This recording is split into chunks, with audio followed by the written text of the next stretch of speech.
Okay, I think we can get going now. Welcome to the webinar today, organized by URTI and the Responsible Finance and Investment Foundation. I am the CEO of the Responsible Finance and Investment Foundation, RFI. I want to thank URTI for organizing this webinar and to our two presenters for sharing their knowledge with us today. The two presentations will be delivered by leaders in the Islamic finance industry who I feel honored to introduce. Dr. Mohammed, Obaidullah, Senior Economist at URTI, and Dr. Ali Adnan Ibrahim, Global Head of Sustainability and Social Responsibility at Baraka Banking Group. Today's webinar focuses on an area of growing importance for financial services, and we're going to hear about the unique role that Islamic banks can play in making the consideration of environmental impact a fundamental part of their business decision-making process. Before I introduce Dr. Ali and Dr. Obaidullah, RFI is a nonprofit organization with a mission to identify a neutral, nonpartisan, and universal value proposition that encourages convergence of responsible finance practices. RFI involves sustainable, responsible impact investing, environmental, social, and governance, and the Islamic finance sectors towards a convergence of their shared values and engage stakeholders to build the responsible finance industry as a catalyst to support equitable, inclusive, and sustainable economic development. One of our upcoming event initiatives is an RFI Summit in Zurich, Switzerland in early May. More information about that is available at www.rfisummit.org. The first presentation today will be delivered by Dr. Ali Adnan Ibrahim, the Global Head of Sustainability and Social Responsibility at Al Baraka Banking Group in Bahrain, the world's largest Islamic banking network. He's a World Economic Forum Young Global Leader. Previously, he was counsel at Baker McKenzie. He has twice served as co-chair of the Islamic Finance Committee at the American Bar Association and also serves as its senior advisor. Ibrahim has published internationally, and his areas of interest and expertise include market-based strategies for financial inclusion, impact and blended finance, Islamic finance, impact and faith, microfinance, foreign direct investments, and financial regulation. After he delivers his presentation, we'll hear from Dr. Mohammed Obaidullah, who's a senior economist at the Islamic Research and Training Institute, RT, of the Islamic Development Bank Group in Jeddah, Saudi Arabia. He recently held the position of second Yayasan Tun Ismail Chair Professor in Islamic Finance at the Islamic Sciences University Malaysia in Kuala Lumpur. Previously served as Associate Professor at King Abdulaziz University, the International Islamic University Malaysia, and Xavier University, India. He also served as the Secretary General, Islamic Association of Islamic Economics. He holds a PhD and Master's of Business Administration degree as well. After the conclusion of the presentations by Dr. Ali and Dr. Obaidullah, we'll open it up for further questions. Please send your questions via the chat window on your screen, and please indicate to who your question should be addressed. Without further ado, I'll turn the webinar over to Dr. Ali to give his presentation. Thank you so much, Blake, and good morning, and greetings of peace to everyone wherever you are in this time zone. And thank you so much once again, Blake, for a very generous introduction, and it's really an honor for me to present today, and particularly besides Dr. Obaidullah, to whom I owe a great deal of gratitude because I've learned a lot from his work and his scholarship. So really look forward to his presentation as well.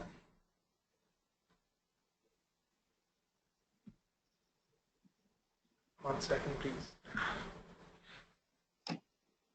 Yeah, so welcome everyone once again. So I think it's a very important topic that we are discussing today.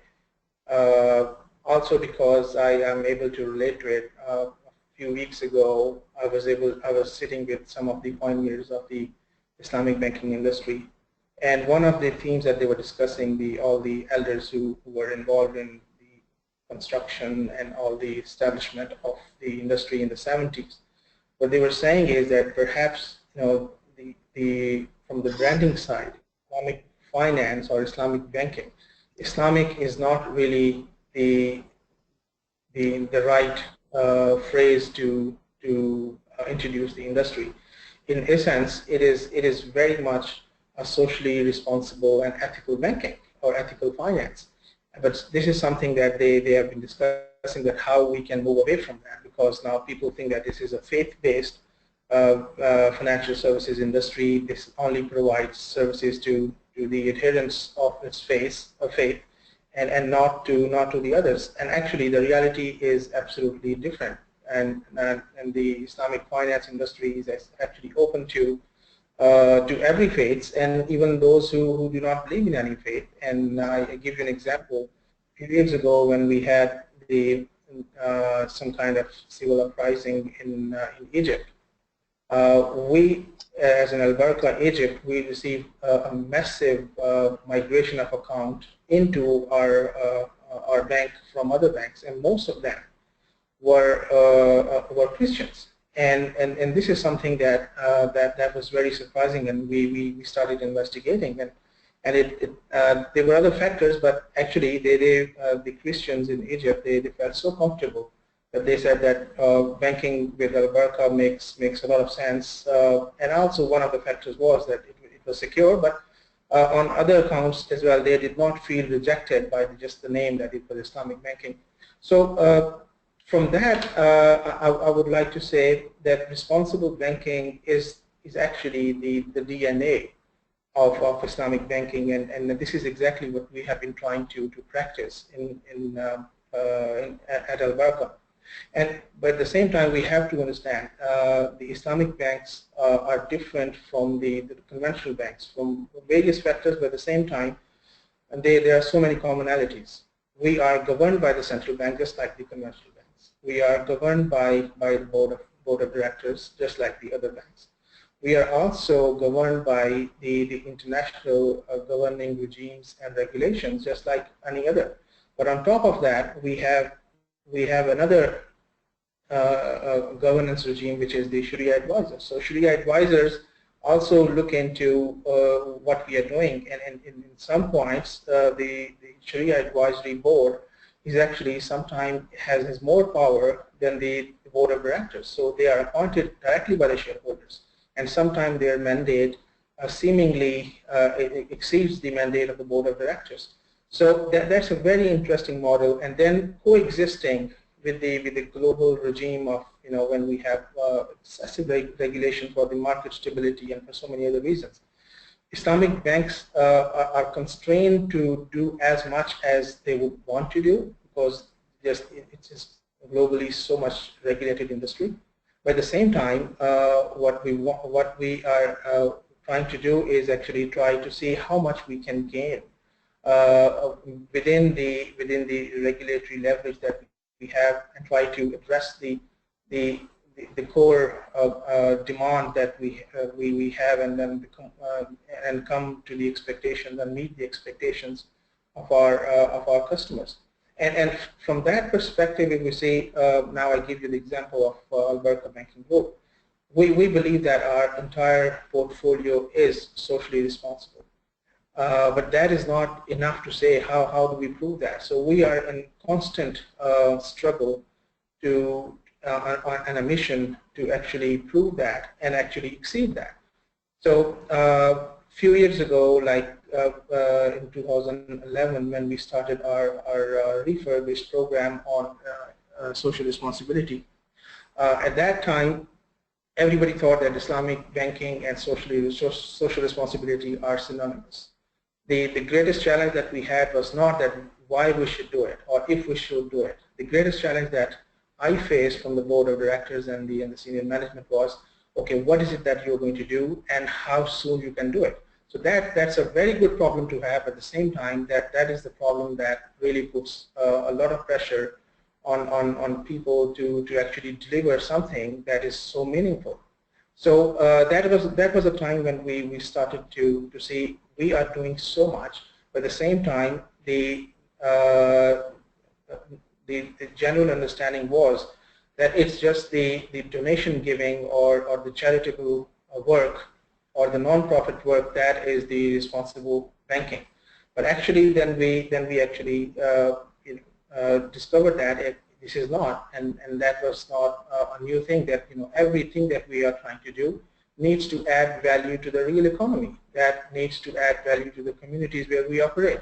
And that has been the DNA of the group, that has been the DNA of Islamic banking.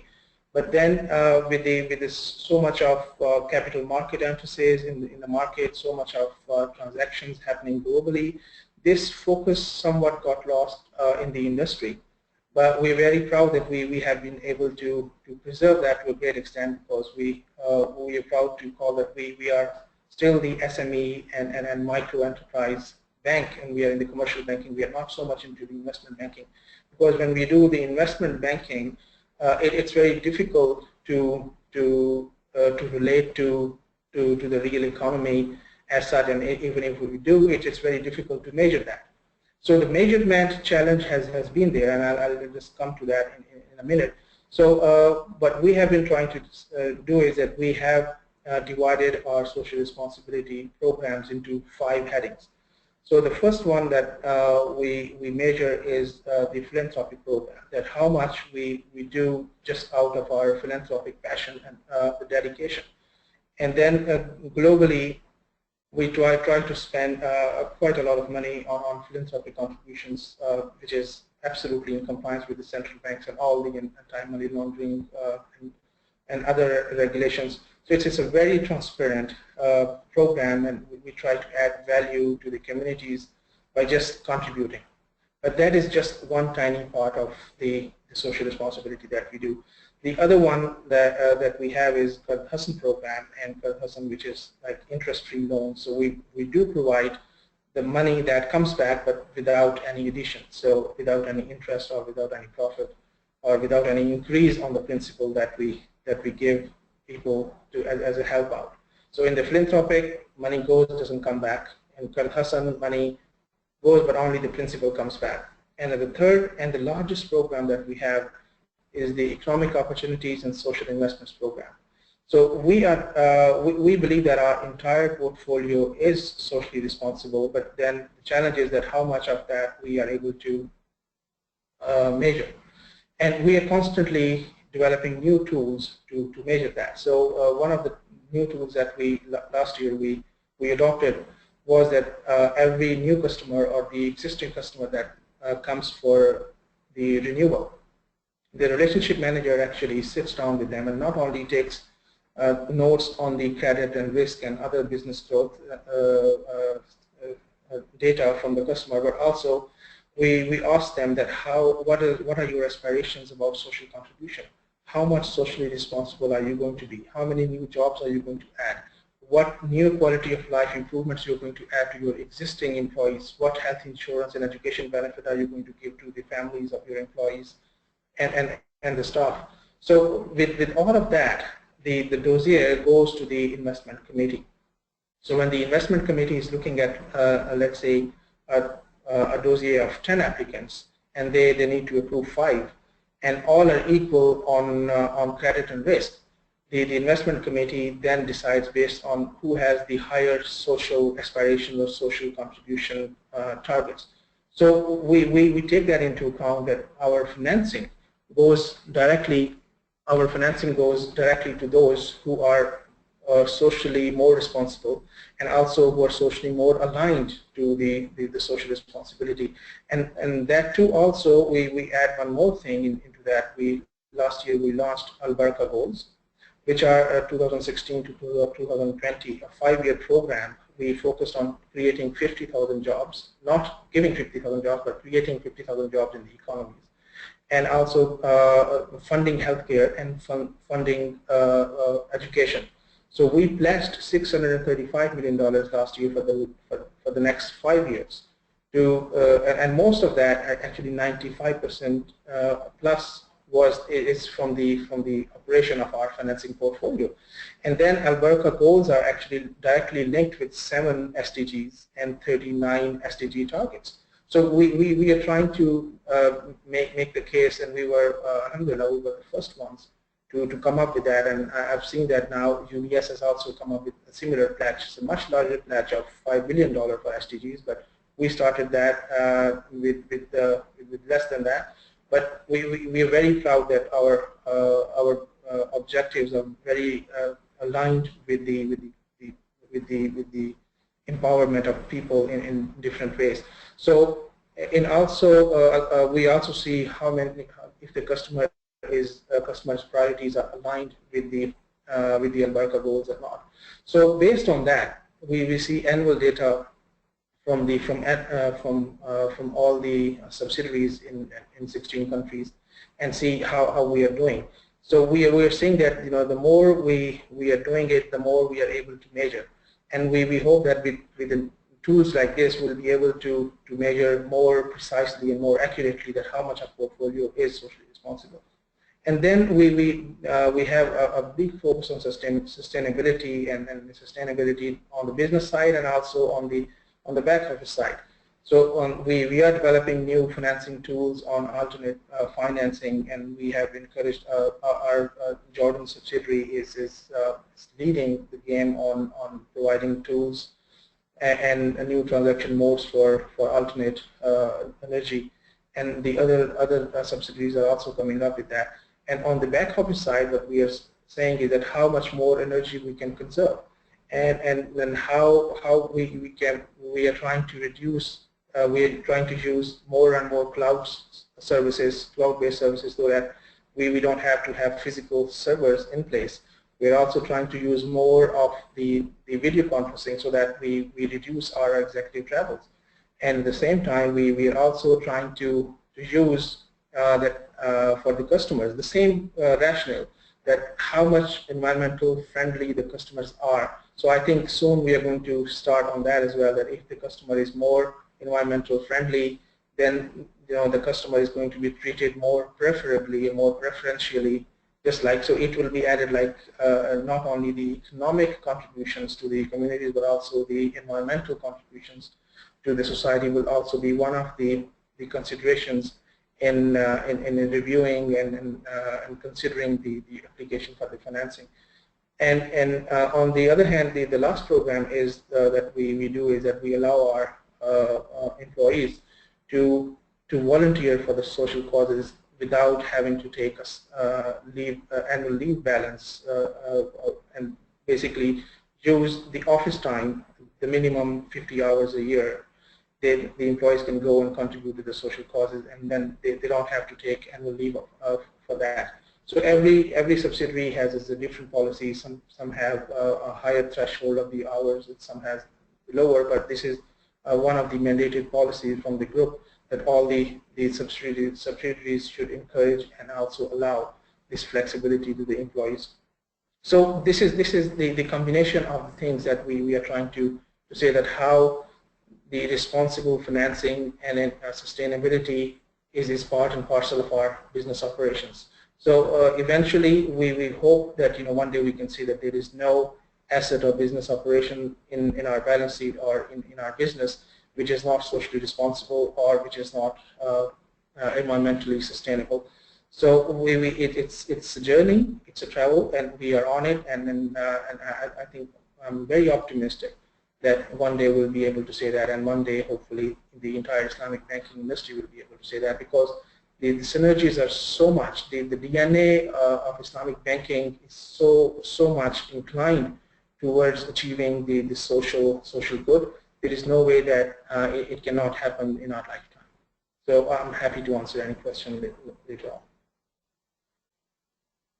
Thank you.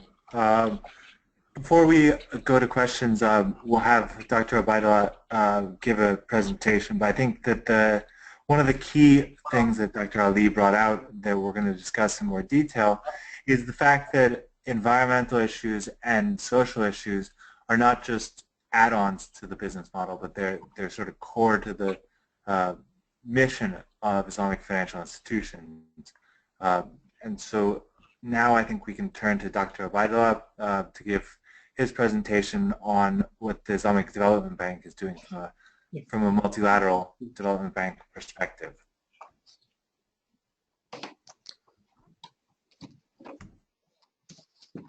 Assalamu alaikum, and a very good morning to all of you, all the participants. Thank you, Blake, and for a very generous introduction. And thank you, Dr. Ali Adnan, for sharing in a very elaborate way, a very insightful talk on how al-Baraka operations, they integrate the environmental and social considerations into their operations.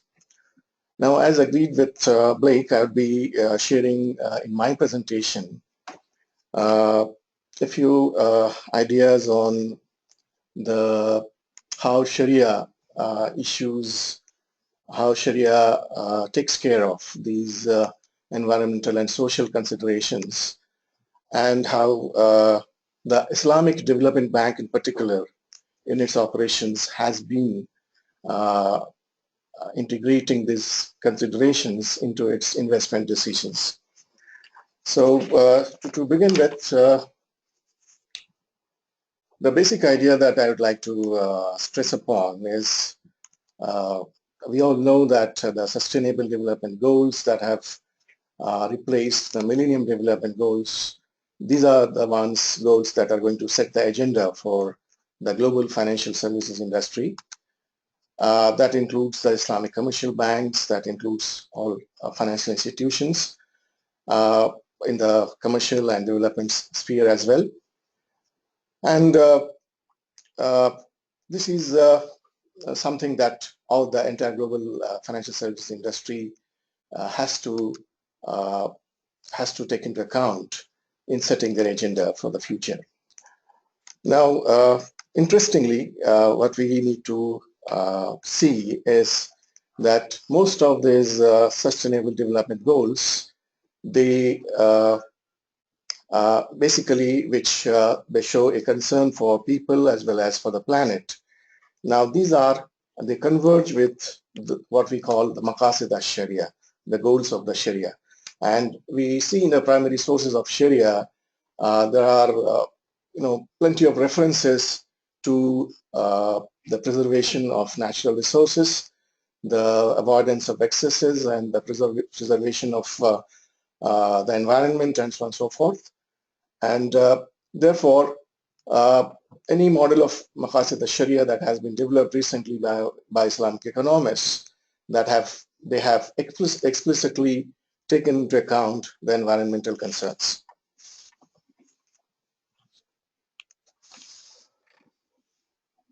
Now, we all know as Muslims, Sharia, it very clearly asserts that resources are scarce, and the scarce resources have to be used in a balanced way. And human beings are basically trustees of these resources, and therefore they are required to ensure that these resources are used in such a way that what we achieve is not only the human beings, their well-being, but also the protection of the environment, which includes all species and on this planet, that includes birds, animals, insects, and there are explicit references to these things in the Sharia. And some of the traditions in Islam which are often quoted to stress upon these ideas, we all know that planting of trees, what kind of encouragement that has been given to this in Sharia. This is seen as a continuous charity, sadaqah jariyah, and there is this well-known hadith tradition that if one has with him or her a sapling ready to be planted and the day of the judgment arrives, then one should go ahead and plant it. So this very clearly underscores the importance that the Sharia gives to the environment, to plants, birds, forests, and so on and so forth.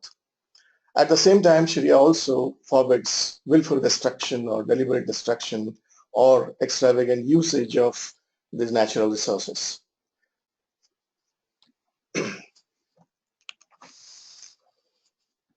Now, what we need to recognize is the convergence of the Sharia concerns with the Sustainable Development Goals.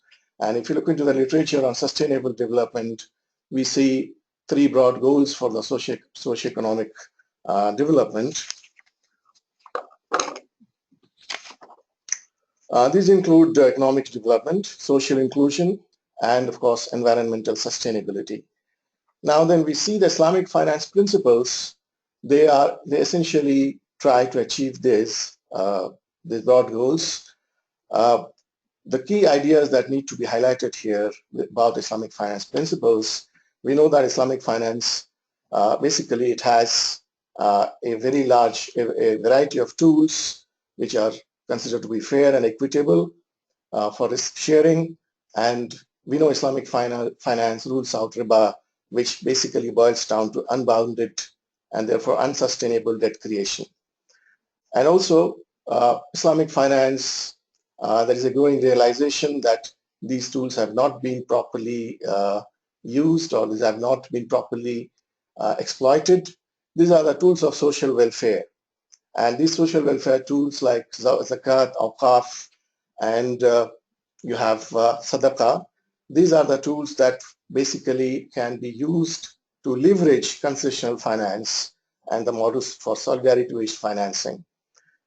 And it is these solidarity-based financing mechanisms that these are important features that will bring in social sustainability.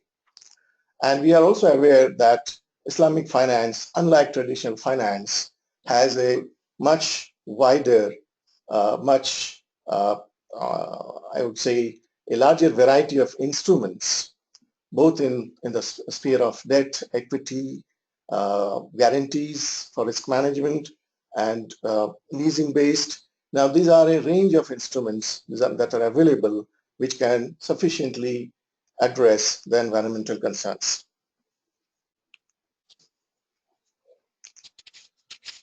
Now having said that, we have to recognize the fact that Islamic financial sector, as it has evolved over time, that to many might have deviated a bit from its original mission. The original mission, as the Islamic economists would like us to believe, was always driven by Maqasid-al-Shariah. And Islamic finance is seen to be synonymous with Maqasid-al-Shariah driven finance, and all its tools must be geared towards achieving the Maqasid-al-Shariah, or the objectives of Sharia. Now, what we find in practice, many of the Islamic financial institutions, or a large segment of the Islamic financial industry, might not have given the importance that these concerns they merit, that they deserve. And apparently this has led to a kind of realization in the minds of the Islamic economists and the close observers of the industry, that many of them could be experiencing a mission drift. And so it is now time for many of these institutions to revert to the original path which they are supposed to take, which is Maqasid-al-Shariah driven path. And that is the path which basically what we commonly understand as responsible finance, or finance which is not neutral to the consequences of using such finance. And the impact of such financing has to be firmly in focus while we go for setting our financing agenda.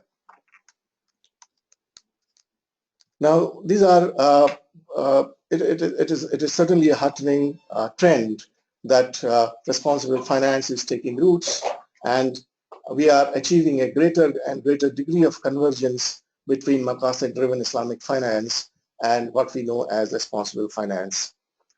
Of course, the fact remains that many of the institutions, they are yet to integrate the environmental impact and other sustainability issues into their financial decision-making process.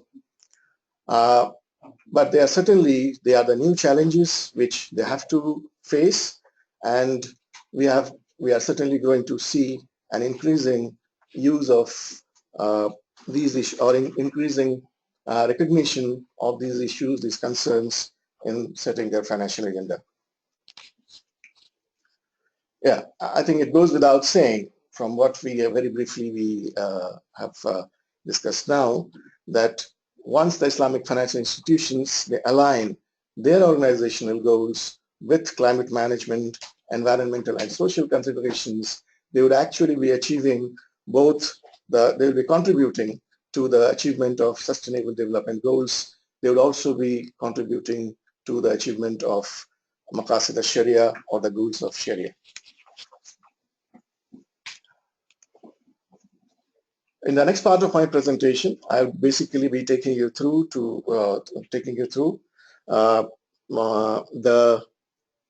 strides that the Islamic Development Bank Group has taken over the last 40 years of its existence and what it has basically achieved, the kind of investment decisions that have been taken, the degree to which environmental and social concerns have been kept in mind while taking these investment decisions. Now, what Islamic Development Bank we can call as its key contributions, it has in a way spearheaded a Sharia-compliant development assistance model which fosters long-term partnerships to provide self-sustaining resources which basically aim at alleviating poverty and supporting long-term socio-economic development in its member countries. It also has contributed to improving the quality of lives through a range of investments in the energy sector, in transport sector, agriculture, health, education sector, and so on and so forth. At the same time, it has contributed to achieving its original mission, that is promoting Islamic finance or Maqasid-driven finance.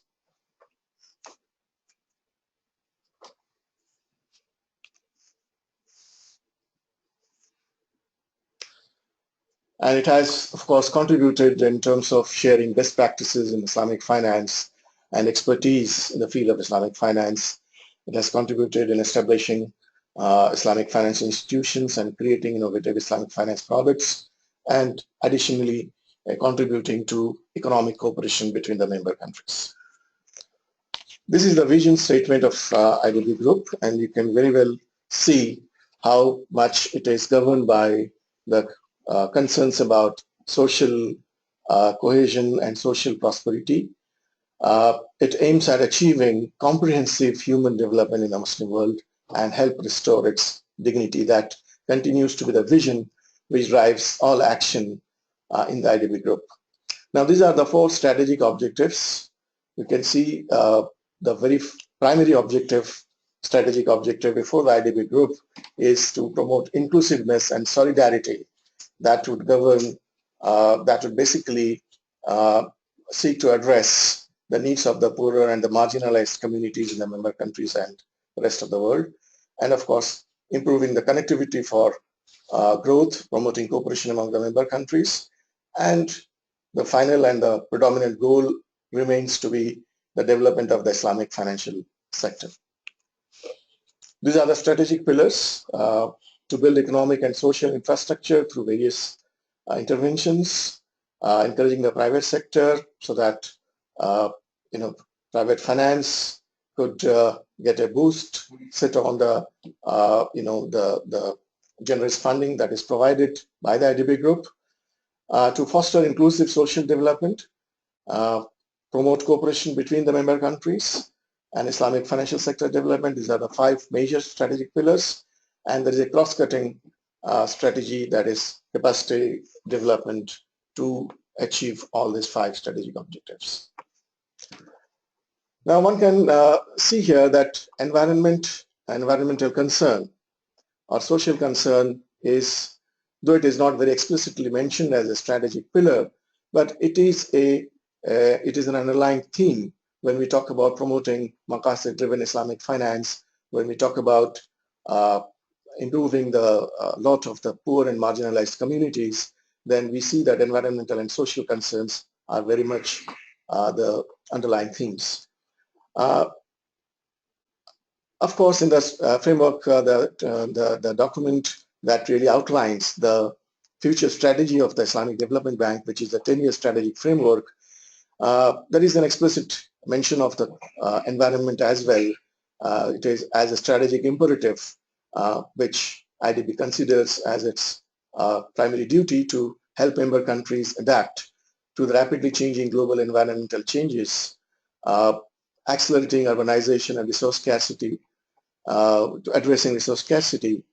And it explicitly talks about climate change and the risk of climate change and the environmental challenges that will leave many of the member countries particularly vulnerable. Since then, there have been many studies undertaken by different entities within the IDB group, and which have highlighted various, in many different ways, bringing the climate change to the front burner in its strategic actions. Now, these studies have very clearly highlighted that the poor countries, which are mostly the member countries of the IDB group, they are hit much harder by climate change than the rich countries, and primarily because many of these countries are focused on agriculture. And we know that the agriculture sector, more than any other sector, is affected more adversely by the climate changes. In Sub-Saharan Africa, for example, where IDB has 19 of its 57 member countries, it is estimated that a 1 degree Celsius rise in temperature, it will reduce economic growth by 1.9 percentage point. Now, where do member countries of IDB they stand on in terms of greenhouse gases? They, of course, they have contributed not very significantly. They have been very low CO2 emitters all along, accounting for about 12% of the world CO2 emissions.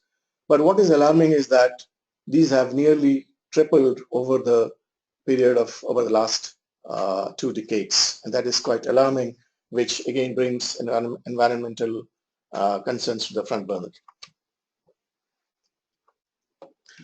Now, having said that, let's see what have been the major milestones as the Islamic Development Bank, since its inception in 40 years back, has been moving towards a climate smart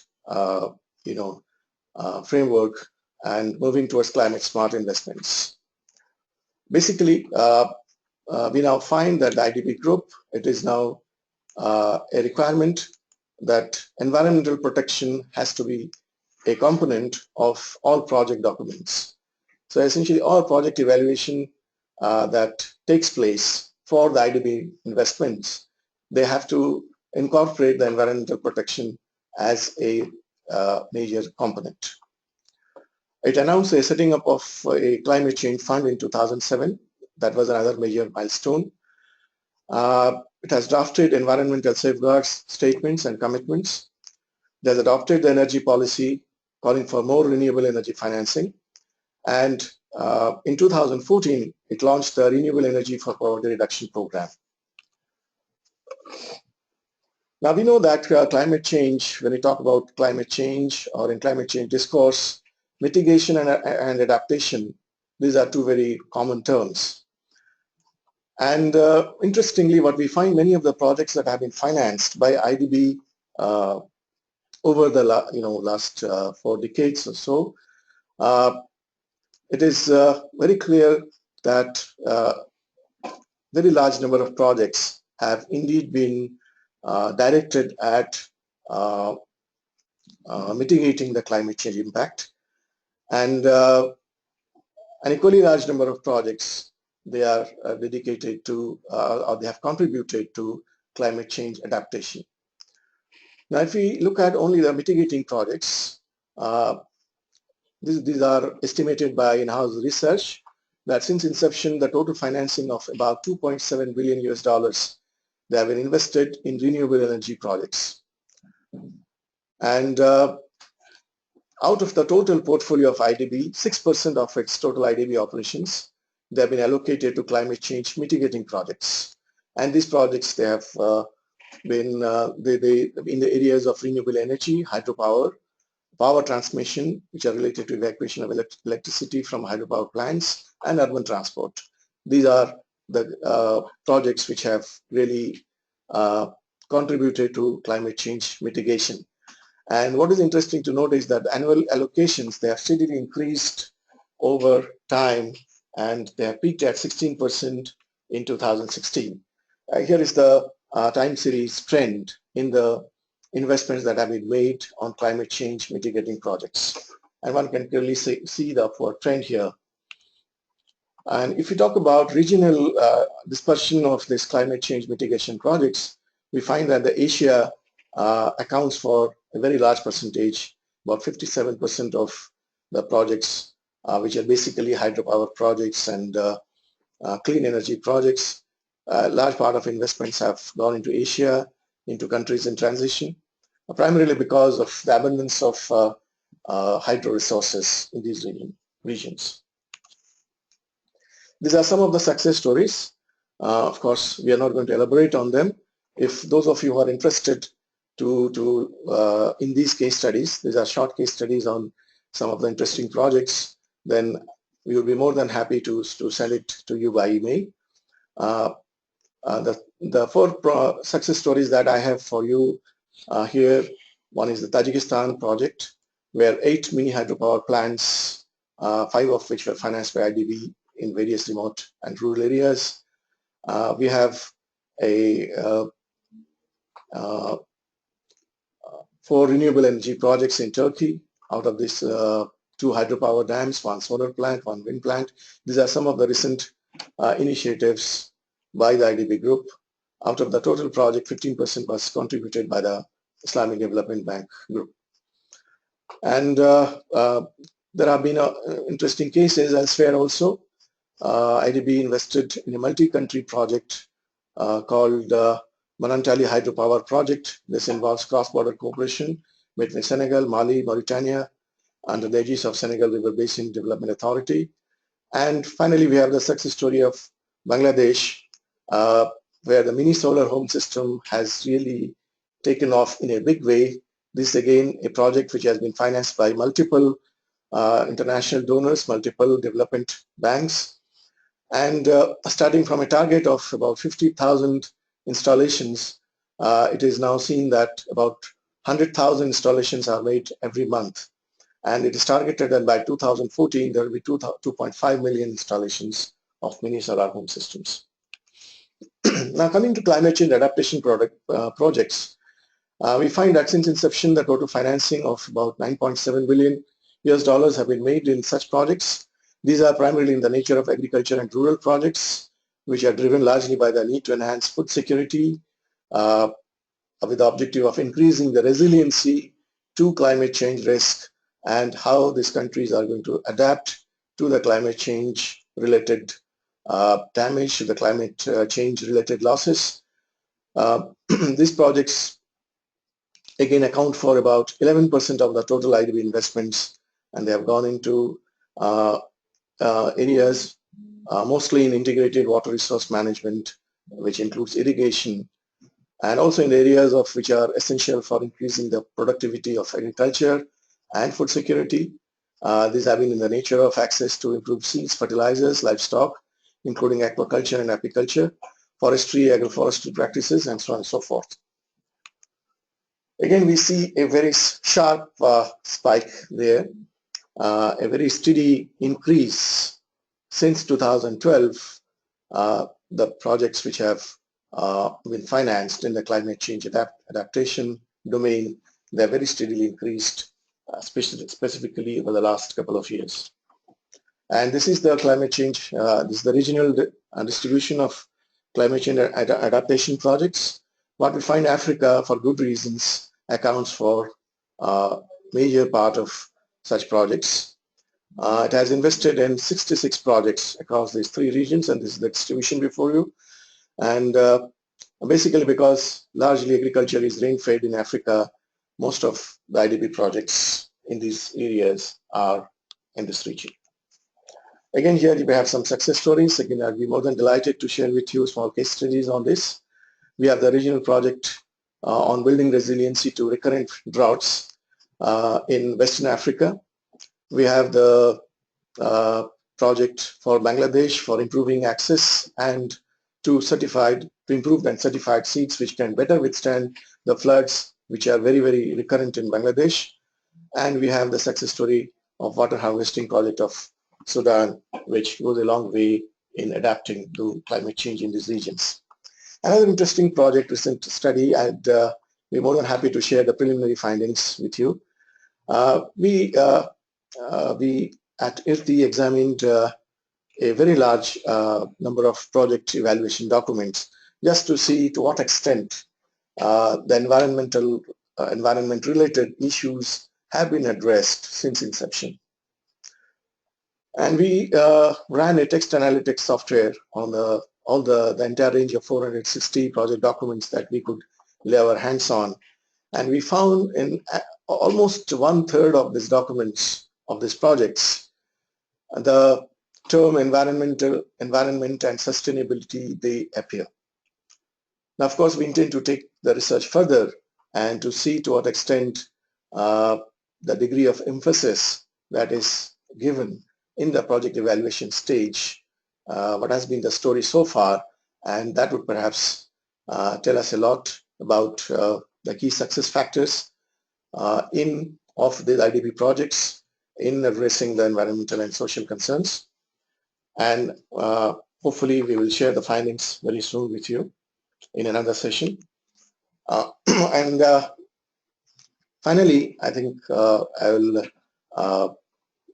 complete my presentation here with these words that all across IDB group we find there is a clear recognition of environmental concerns. Social concerns have always been the driving force, but environmental concerns are increasingly being recognized and increasingly finding a place in all discourse whenever it comes to making investments. We know at the end of the day, climate finance is about investments, is about making the right investments.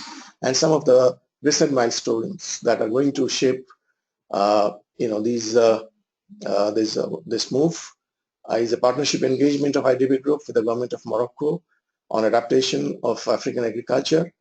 IDB Group has entered into an agreement with the United Nations Environment Program on wide-ranging cooperation on environmental conservation and fighting against climate change.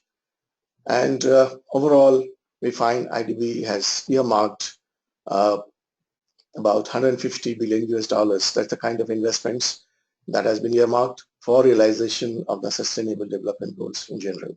Thank you very much. Thank you, Dr. Obaidullah.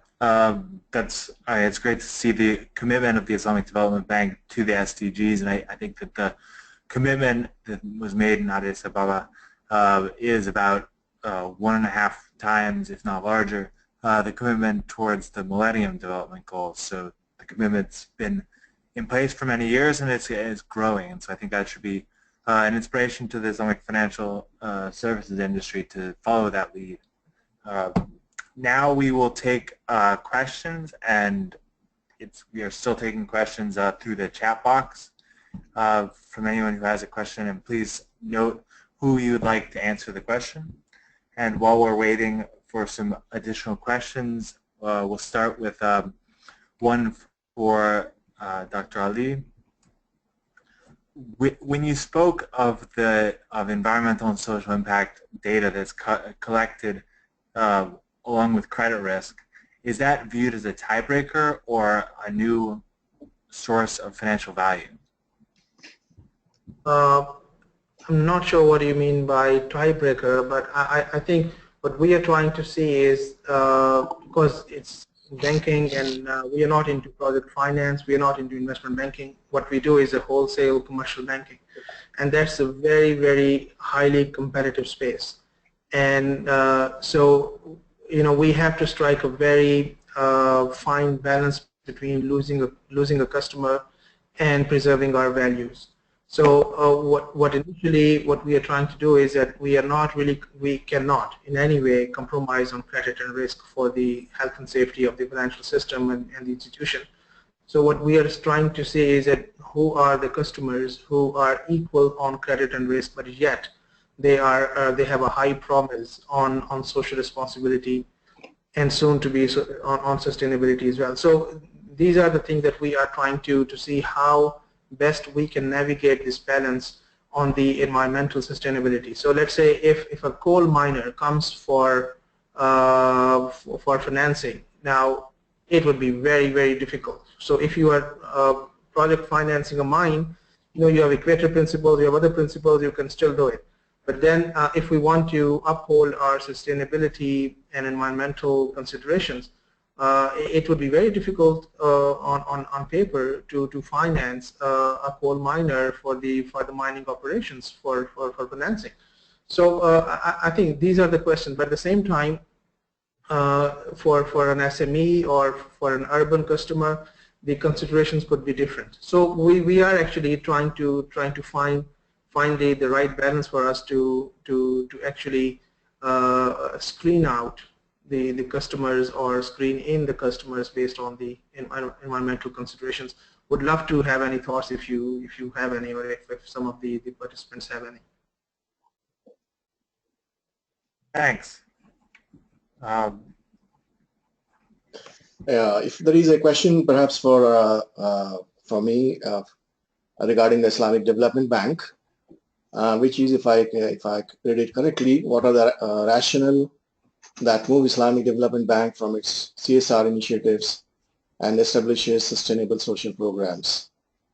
Now, if you remember, I shared with you the strategic pillars of Islamic Development Bank as they stand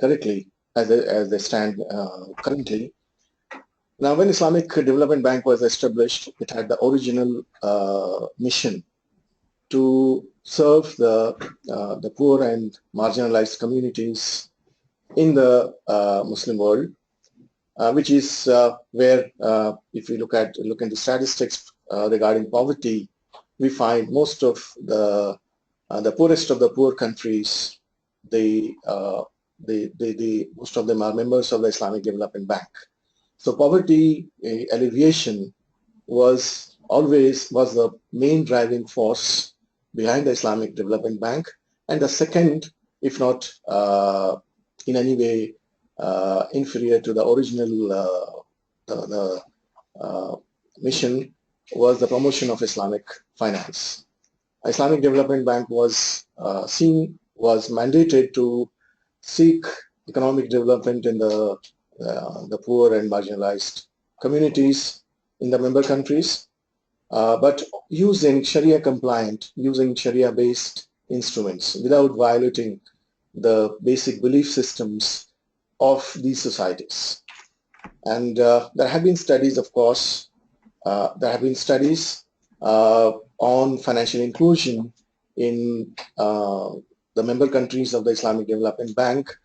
And of course, from a researcher's point of view, the evidence may not be very, very robust, but there is preliminary evidence that people shun traditional banking or traditional microfinance because of their belief systems. And if you are going to effectively target the poor in these countries, you need to come up with Sharia-compliant tools. You need to come up with mechanisms which do not violate the basic beliefs. So that's how these two continue to be the driving force behind all action at the IDB group. And as we just discussed, that the Maqasid-oriented approach, a comprehensive human development using the Maqasid framework, is synonymous with many of the currently agreed upon sustainable development goals, and they converge. So it's not that, in a way, these have been, IDB has pursued these goals since its inception, and it's another matter, different, concerns, they come to the front burner at different points in time, but IDB has always pursued sustainable development right from its inception.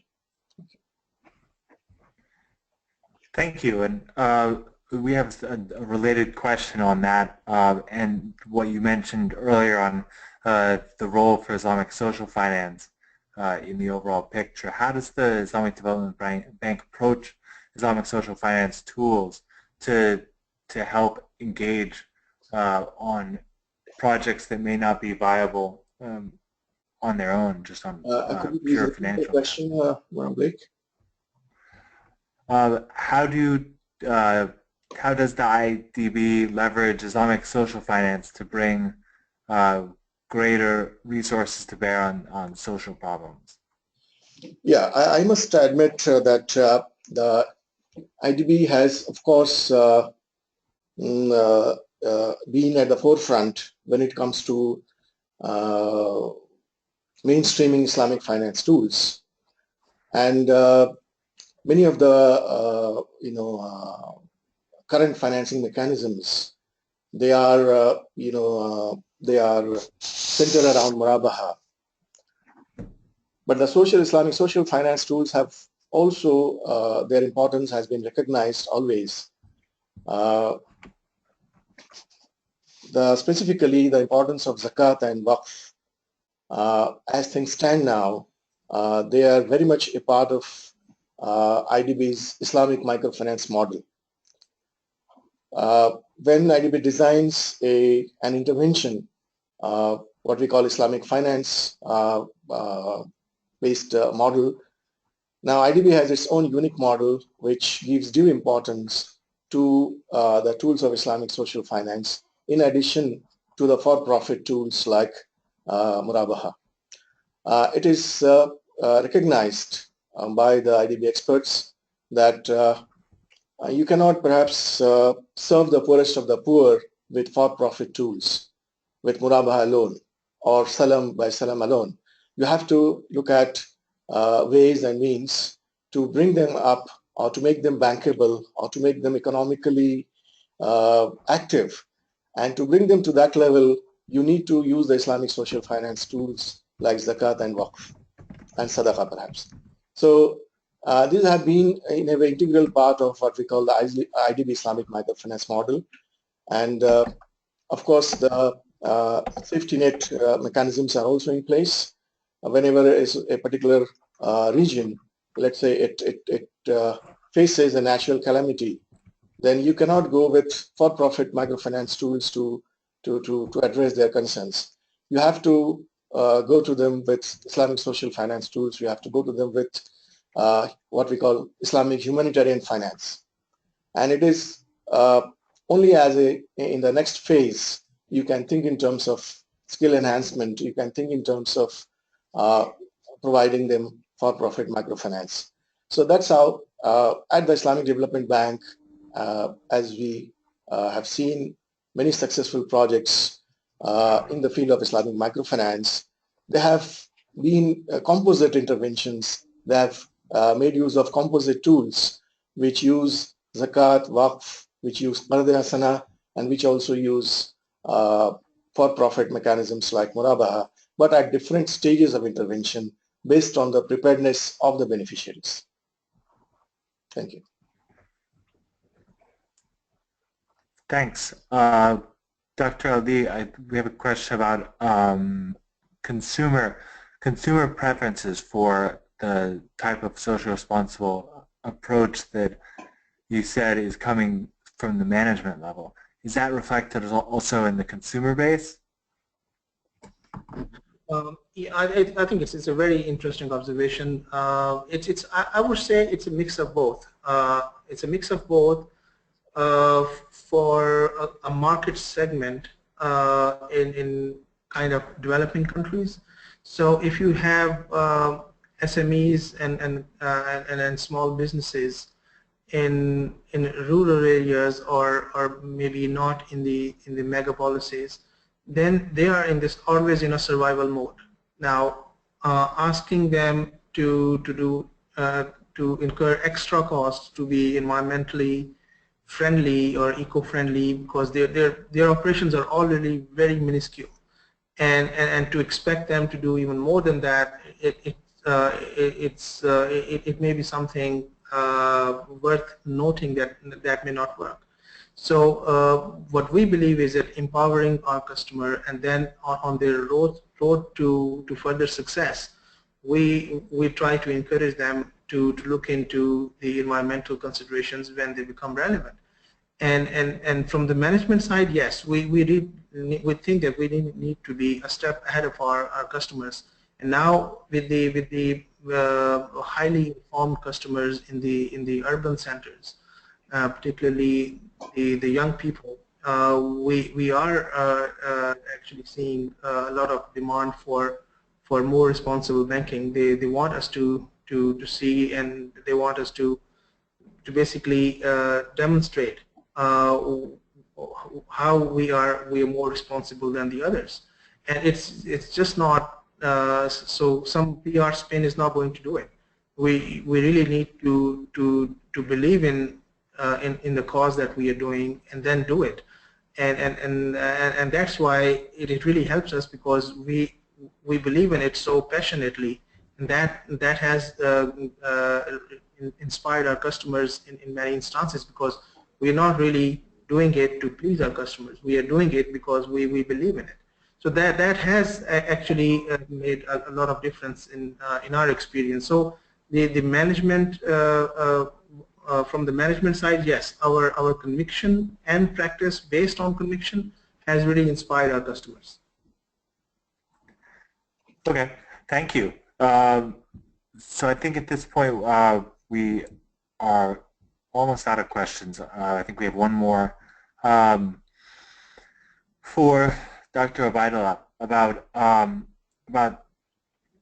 the issue of benchmarking to what's going on globally and what other development banks have done. How does IDB engage with the development bank community, the broader responsible finance market to stay on top of developing products like green bonds? Yeah, I mean, IDB has always looked forward to forging productive partnerships with other financial institutions, other development banks, and many of the success stories that I have been talking about. Essentially, this is not IDB alone projects, but most of these projects you'll find multiple partners, which includes the leading development financial institutions of the world, and it is always a partnership that has given good results. In a way, that has also a research-based observation on our part, that most of the real success stories that we find, that we have documented, these are the ones where we have multiple partners. And multiple partners basically means global standards and mutually reinforcing competencies. So that has helped many of these projects to succeed. I also find one other question as to how does Islamic Development Bank creates partnership with organizations to manage sustainable social interventions.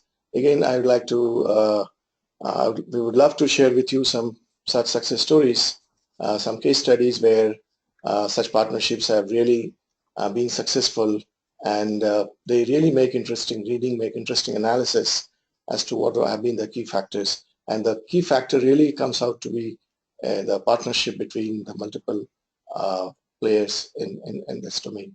Thank you. Thank you both for presenting. I think we've had an interesting overview of some of the thinking behind environmental and social engagement by Islamic commercial banks and Islamic development banks around these issues, and the growing convergence that we're seeing between what's being done in Islamic finance around Maqasid-focused goals and what's being done elsewhere in responsible finance for other reasons. So I hope that this has been helpful for all of our attendees.